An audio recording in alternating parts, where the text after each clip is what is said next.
लोग जो हैं इतराज़ ये कर रहे हैं कि जो लोग पहले से टैक्स देते हैं, तनख्वाहदार तबका, हमारी बड़ी कॉर्पोरेट्स, बड़े बिजनेसेस, उन्हीं पे तमाम तर जो है उसका बोझ डाल दिया गया टैक्सेशन का।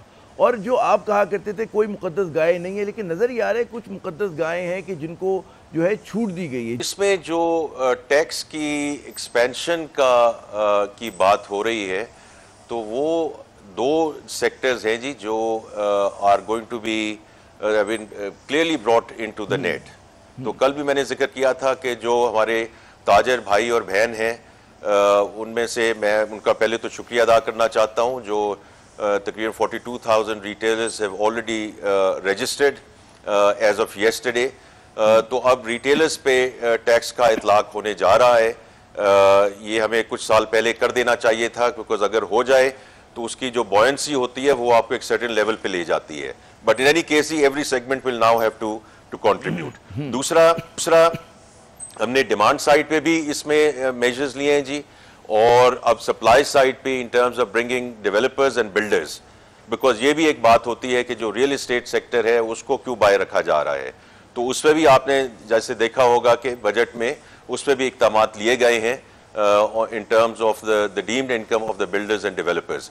तो उस साइड पे भी हम जा रहे हैं। द थर्ड थिंग जिस पे हर एक को थोड़ा सा गौर करना चाहिए कि ये जो नॉन फाइलर्स हैं, देखिए ये हो नहीं सकता। और आमिर साहब, मैं आपको बता रहा हूं कि अगर हमने ये चीजें ना की तो जो आपने जहां से आपने we will continue to tax the same for मोर।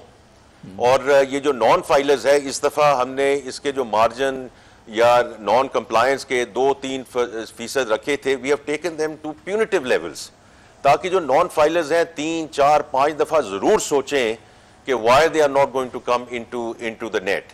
तो देखिए ये भी बड़ा एक इम्पोर्टेंट चीज है जो हमने इसको ये की समझ है। में आया ये कि आप ऐसे 3 एरियाज हैं जी। मैं ये कह रहा हूँ कि ये समझ में आया कि आपने इस तरह से एक्सपेंड करने की कोशिश की, लेकिन वो जो कहते हैं ना कि टैक्सेस का बोझ उन्हीं लोगों पे ज़्यादातर आया है कि जो पहले से टैक्स अदा करते हैं, और जो उसमें आप रद्द-ए-अमल देख रहे हैं, और वो भी उस वक्त में कि जब आपको पता है कि जी बिजली की कीमतें ऊपर हो रही हैं, गैस की कीमतें ऊपर हो रही हैं, और लोगों को मुश्किलात हैं, इन्फ्लेशनरी प्रेशर है। तो वो किस तरह से जस्टिफाई करते हैं इस चीज़ को?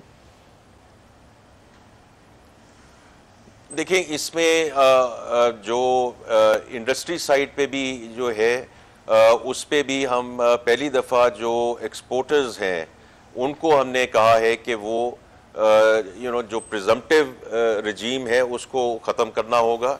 और मैं जैसे बार बार कह चुका हूं कि ये एक्सपोर्ट पे टैक्स नहीं है, ये इनकम पे टैक्स है।